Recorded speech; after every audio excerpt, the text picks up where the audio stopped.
everybody, and welcome to the Impossible DL channel. My name is Deanna, and we are back with Sherlock Holmes versus Jack the Ripper.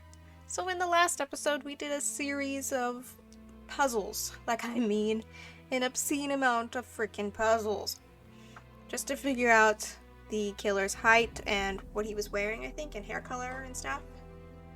Something like that. Oh, and where he's located at, roughly. And it took a really long time. Oh my god, the amount of editing I had to do on that dang episode was insane. So in this episode, I believe we're Sherlock Holmes, and we are going to the news station. We have to talk to some guy named Abraham, I think. So let's just get into it. Okay. Let's go. So is this where we're going?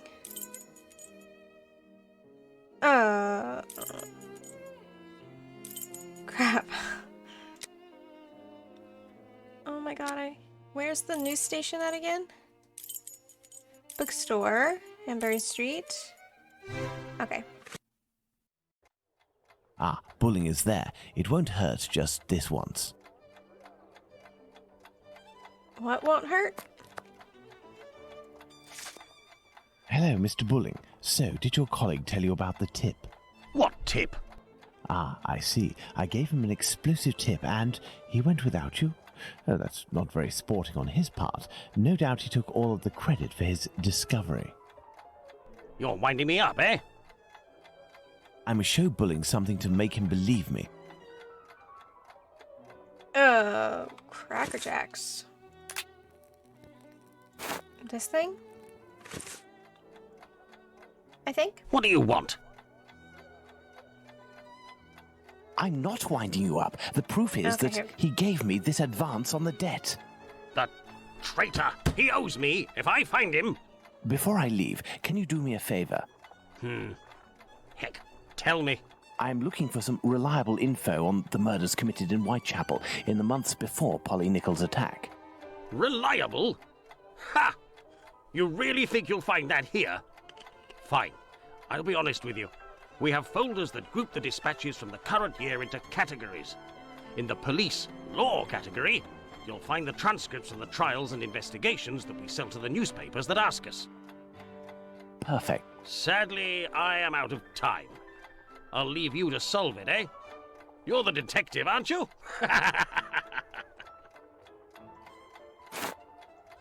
So, looks like we're doing another puzzle. Over here.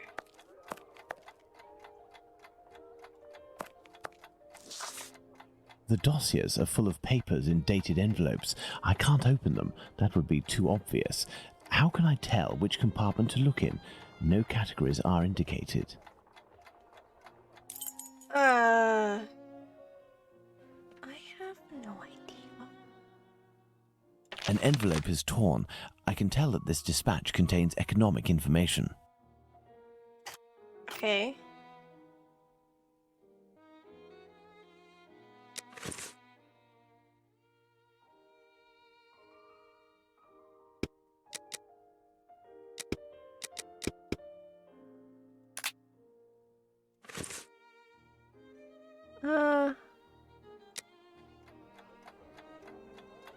So there's gotta be like a clue around here somewhere, right? Let's look at the desks. Sir, as the agencies receive numerous dispatches, the filing system that you made appears to be too small, particularly for the World and Society section, which cover too much area and overflow into the boxes below. Police and law and culture, respectively. Would you be able to furnish a device in order to keep only filing cabinet? While awaiting a response, sir, please accept. Okay, so the World and Society section is overflowing. Okay.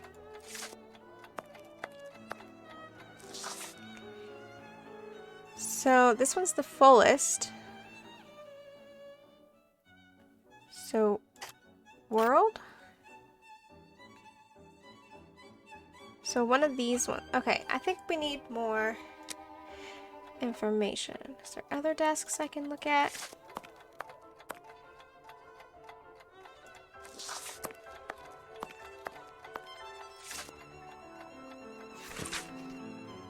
Dear Fernand, I am confirming my presence on Friday evening at the club.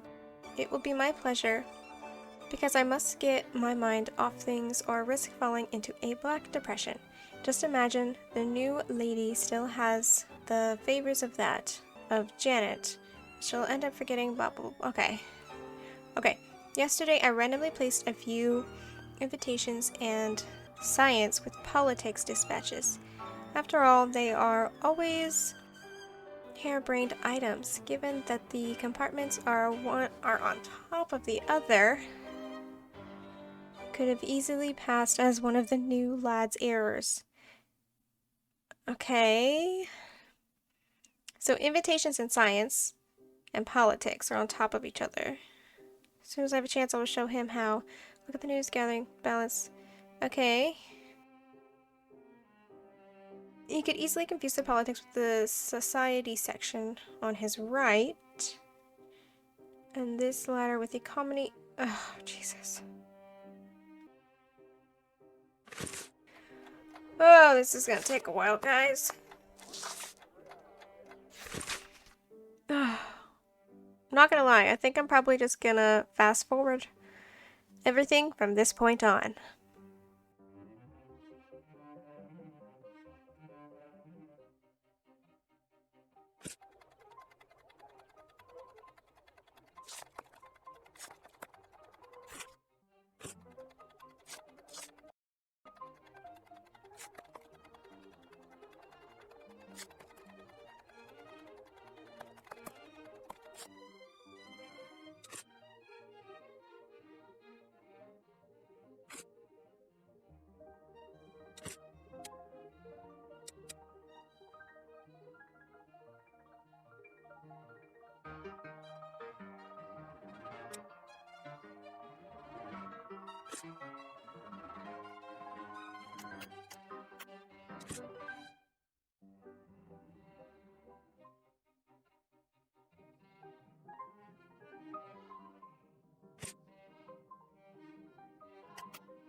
crap, guys. I think I finally did it.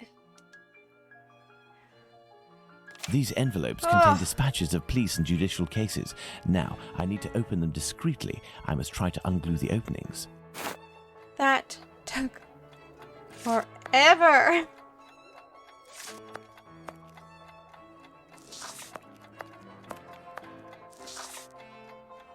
Water.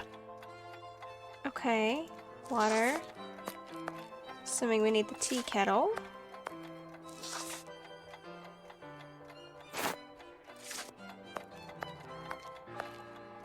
I need something. Okay.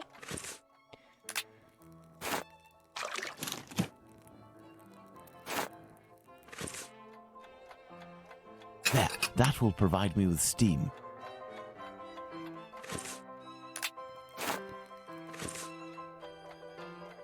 These envelopes contain dispatches of police and judicial cases. Now, I need to open them discreetly. I must try to unglue the openings. Yeah. Why is it not keeping steam? It's not lit, is it? Okay.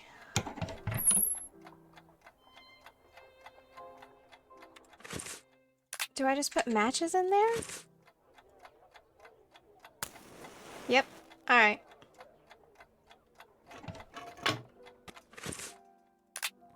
Okay, now I think we're getting steam. There we go. Yay! Open, and it looks like I'm in luck. This envelope contains precious information. Oh, finally. Day of inquest, Saturday, April 7th, 1888.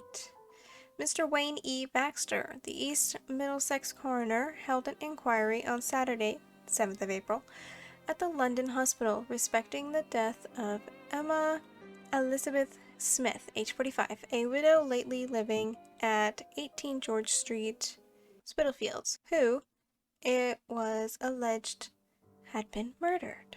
Chief Inspector West of the H Division of Police attended blah blah blah. Mrs. Mary Russell departed. Okay. Oh my god, there's so much. So is this just like a description? Deceased, hospital, intoxicated, she was bleeding from the head and ear. Mrs. found that she was suffering from rupture of... Okay. She was passing near Whitechapel Church when she noticed some men coming towards her. She crossed the road to avoid them, but they followed, assaulted her, took all the money she had, and then committed the outrage. Okay.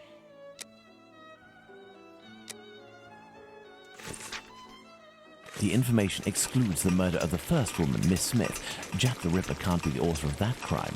On the other hand, there are enough similarities to suggest he may be the killer of Martha Tabram. I must go to the pet shop. Let's go to the pet shop. I must go to the pet shop. Pet shop.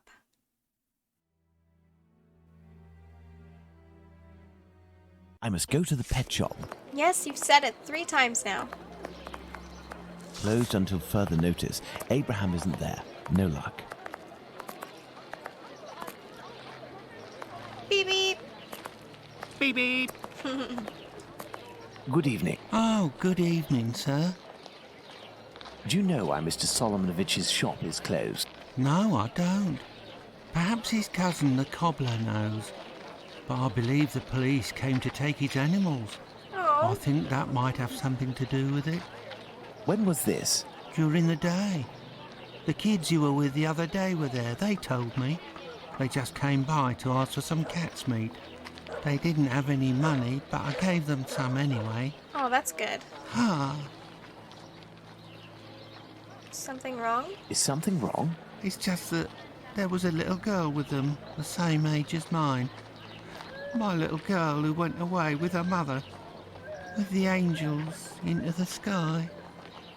Dr. Watson told me about your loss. Please accept my condolences. Would you like to talk about it? How did it happen? The illness, sir. My poor little girl was in agony, and her face and body were ravaged by the disease. Her face? Yes, she looked like a ghost. Yeah, what illness? What illness was it? Dr. Gibbons tried to explain when I took my little girl to see him, but I didn't understand.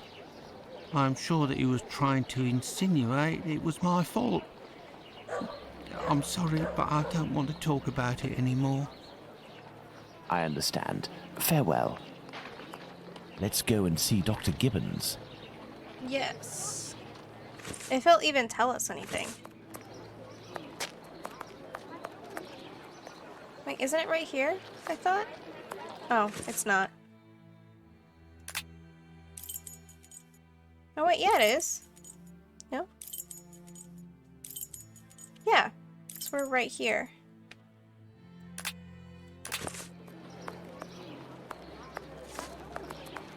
Oh, it's right here.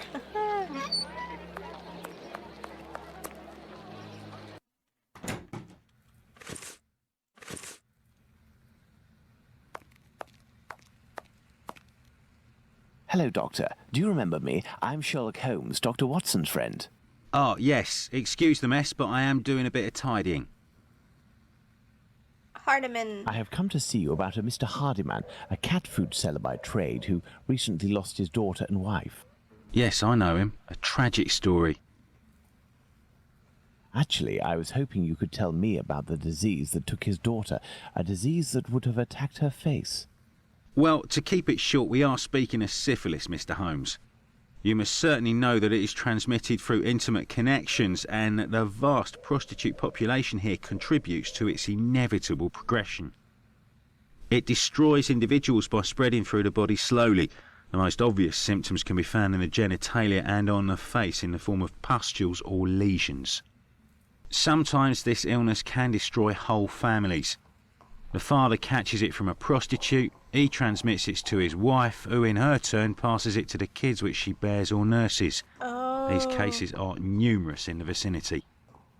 Certain children, and this is the case of the little girl whom I won't name, suffer from an emaciation of the face which will, apart from predicting an imminent death, bring infamy upon the family.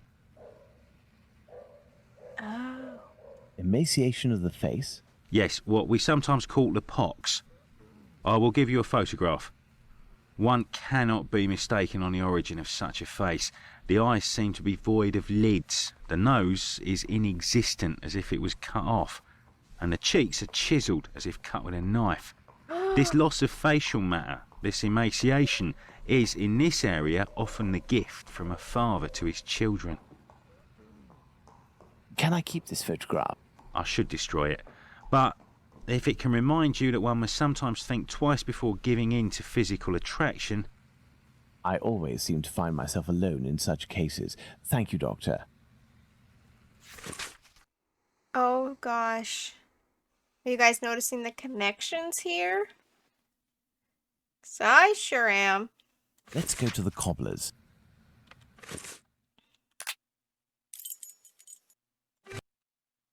Let's go to the cobbler's. I know.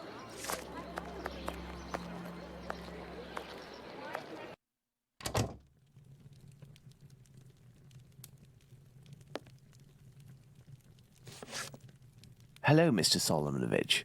Ah, Mr. Holmes, how are things with you? I heard your cousin Abraham had a problem with his shop. What happened? Ah, if I didn't know you well, I would tell you that it's Jewish business that doesn't concern anyone but the Jews. But as you have a little bit to do with it, you have the right to know what is going on. Ah, would I have something to do with it? Someone had seen Abraham telling you something and making big gestures near the Imperial Club.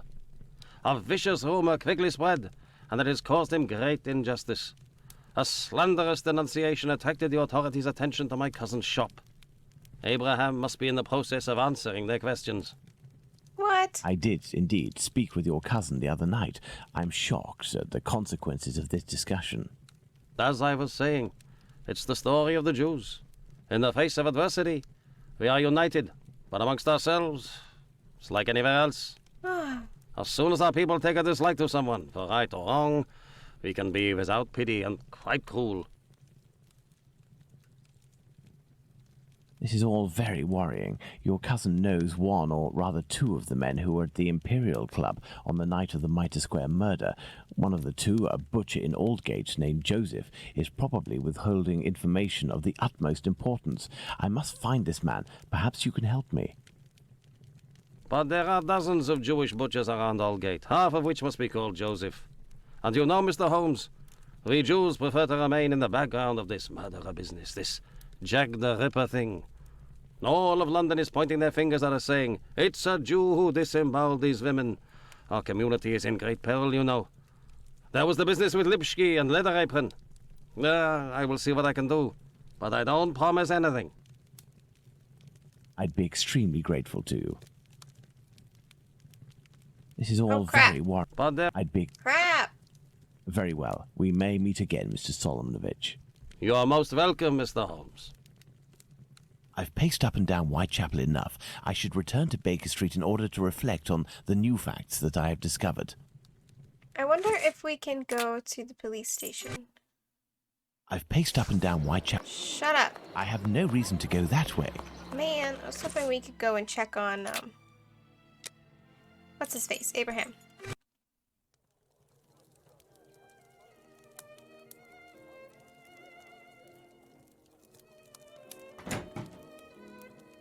Hello, Holmes. Hello.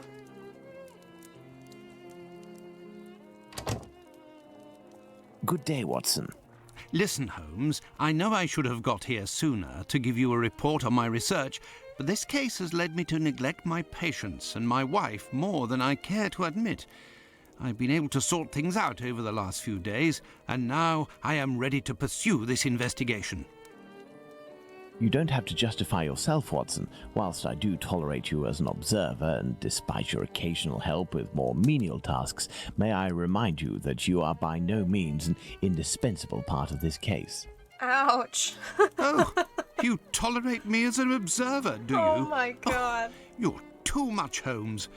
Well, Mr. Detective, despite my absence, I have been working on this case, putting my relationship on the line in the process. And I happen to have a confidential letter that only passed from one lord's hand to another. What it contains is extremely serious and concerns Dr. Tumblety and his collection of uteri. Let me see that. Well, I mean, there's no point in reading it. He's just gonna talk about it, so... Excellent. This American could turn out to be of great use to use. That's right, and that's not all. I did some research and finally found an illness that affects the genitalia and can, in certain cases, cause facial symptoms resembling the mutilations seen on the last victim. It is called, would you believe? Syphilis. Syphilis and the emaciation that can be seen in affected children. I have known that for days, Watson. Really? Listen, now you're already here, Watson, we may as well continue the investigation. Do you remember the map on which we established the area in which our killer lives? I think we should continue our study. So, he wants us to go to... Who am I playing as? Sherlock. So, I think he wants us to go to... in here. But I think we will do that in the next episode. We're just gonna keep this one nice and short. So, recap of this episode. We did a few puzzles, mostly trying to figure out what files were what, which was a little aggravating. But I figured it out, and we got some good information. We talked to Abraham. Well, no, we didn't talk to Abraham, because Abraham is being questioned by the police. We talked to Abraham's cousin, and he's going to get us information about something. I already forgot what he said he was going to get for us. Oh, we also learned that he's killing because of a disease. Like he's making these dead women, the dead prostitutes, look like they have syphilis. Yeah. So in the next episode, we will go to where the killer supposedly lives in the red area and investigate around there. And hopefully we will get that information from Abraham's cousin. and then we'll go from there. So, if you guys like this game and this video, give it a like, comment, and don't forget to subscribe. And I hope you all have a wonderful and beautiful rest of your day. I will see you in the next episode. Bye!